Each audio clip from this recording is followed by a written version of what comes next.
Para se impetrar o habeas data, então olha só, uma tabelinha. Para se impetrar o habeas data. Em se tratando, primeira hipótese, né? Em se tratando de acesso à informação, em se tratando de acesso à informação, então o sujeito quer o acesso à informação que está no banco de dados de caráter público ou está lá na entidade governamental, ele tem que ter a recusa na via administrativa ou a demora de 10 dias, ou a demora de 10 dias, certo? Então, se ele quer o acesso à informação, ele precisa da recusa ou da demora de 10 dias. Se ele quer a retificação daqueles dados, ele quer corrigir aquele dado que consta lá do banco de dados. Ele tem que ter a recusa daquela retificação ou uma demora de 15 dias, para retificar aquela informação. E por fim, se ele quer uma anotação, nesses dados pessoais, ele quer uma anotação naqueles dados pessoais, lembra? Ele não pagou porque estava doente? Então ele tem que ter a recusa dessa anotação, o SPC não quer fazer essa anotação, ou então a demora de 15 dias para responder. Não é fácil, pessoal? Isso você encontra lá, essa tabelinha aqui, não dessa maneira, claro, mas você encontra lá no artigo 8º, parágrafo único da lei do habeas data. E uma última perguntinha, isso aqui é muito comum também se perguntar. Essa regrazinha aqui, minha gente, do artigo 8º, da lei do habeas data, essa regrazinha aí que está no artigo, que está na súmula 2 do STJ, isso aqui é constitucional? Pode colocar no seu caderno. Segundo a grande maioria, seja da doutrina, seja da jurisprudência, vírgula, essa regra é constitucional. Segundo a grande maioria, essa regra é constitucional, vírgula, pois configura uma das condições da ação. Vou colocar entre parênteses. Qual será essa condição da ação? Pode colocar entre parênteses. É o interesse de agir. O interesse de agir.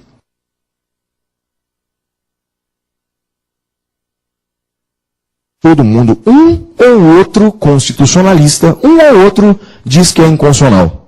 Por exemplo, Alexandre de Moraes, o importante constitucionalista aí no Brasil, ele diz que é inconstitucional, mas é minoria. A grande maioria entende que essa regra é constitucional, entende que é constitucional.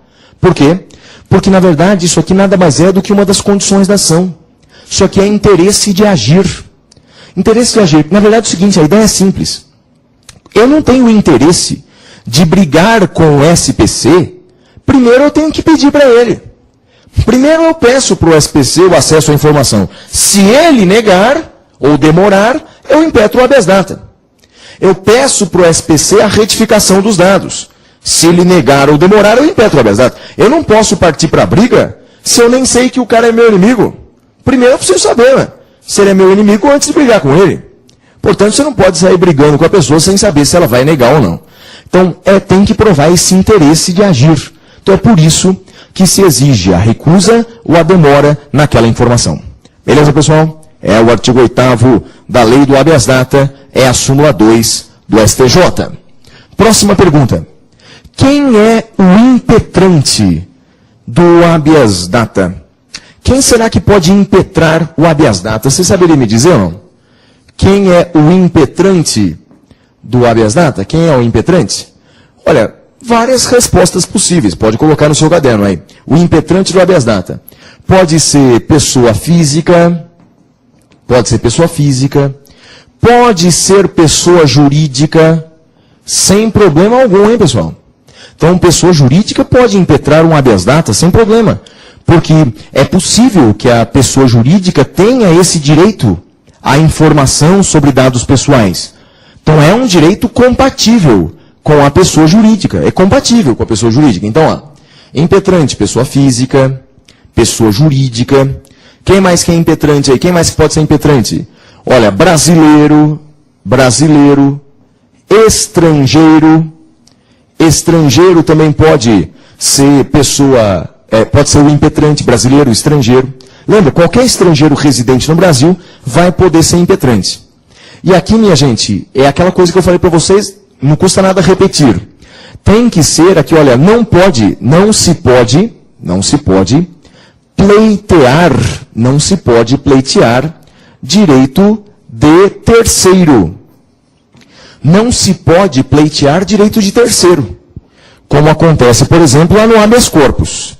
Lá no habeas corpus eu posso pleitear direito dos outros, liberdade dos outros. Aqui não. Aqui no habeas data eu só posso pleitear direito do impetrante, direito da pessoa que está impetrando. Pessoal, uma única exceção que já apareceu na jurisprudência, uma única exceção a essa regra aqui, é se pleitear, então a família, uma única exceção. Parte da doutrina, parte da jurisprudência fala disso. A família que impetra habeas data, em favor do direito do morto. A família que impetra habeas data em favor do direito do morto.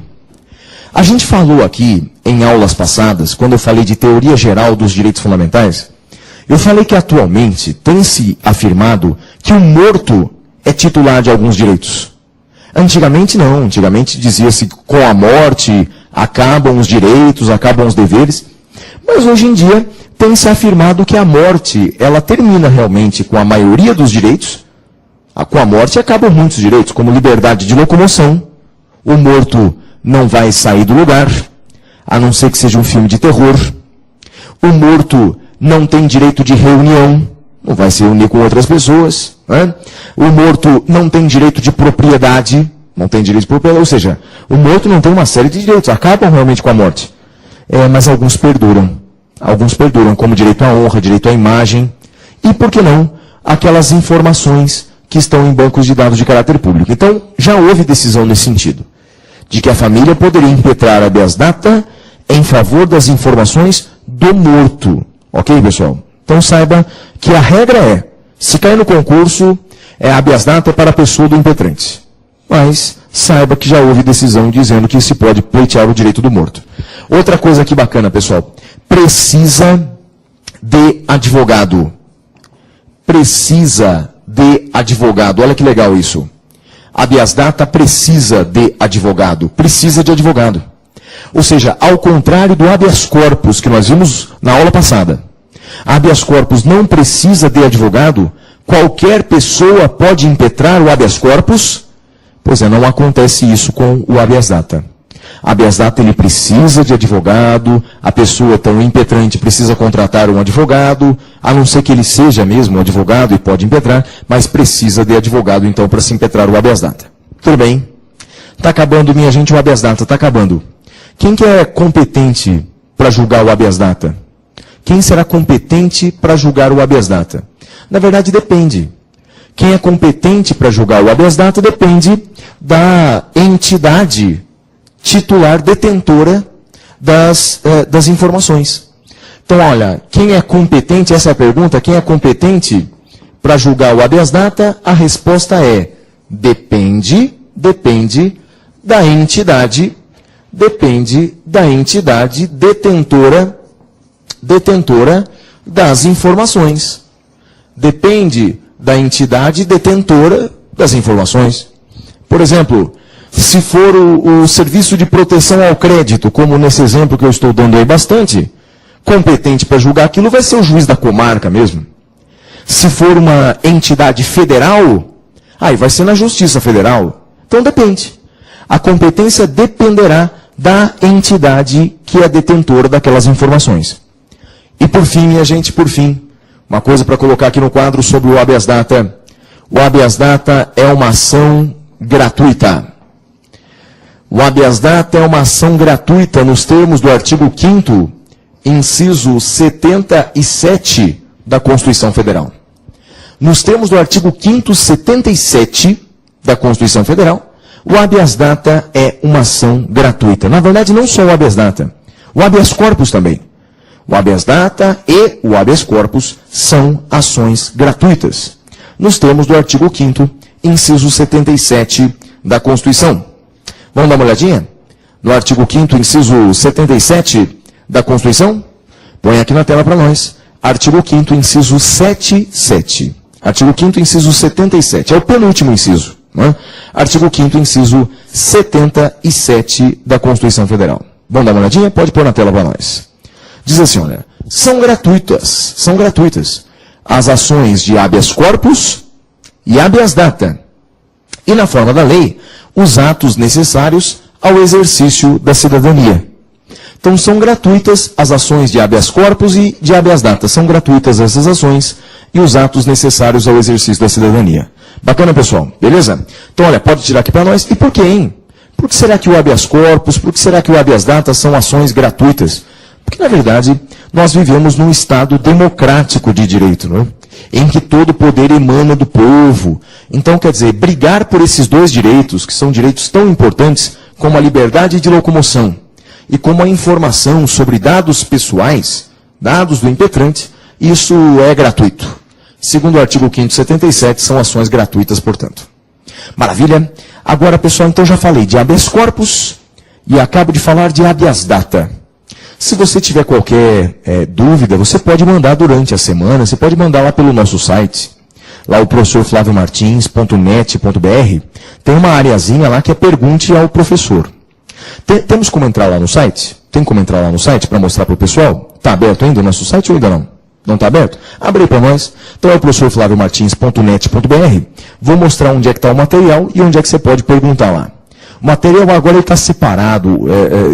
Depois da aula passada, eu separei o material para ficar mais fácil para você encontrar lá na internet. É bem fácil. Quer ver só?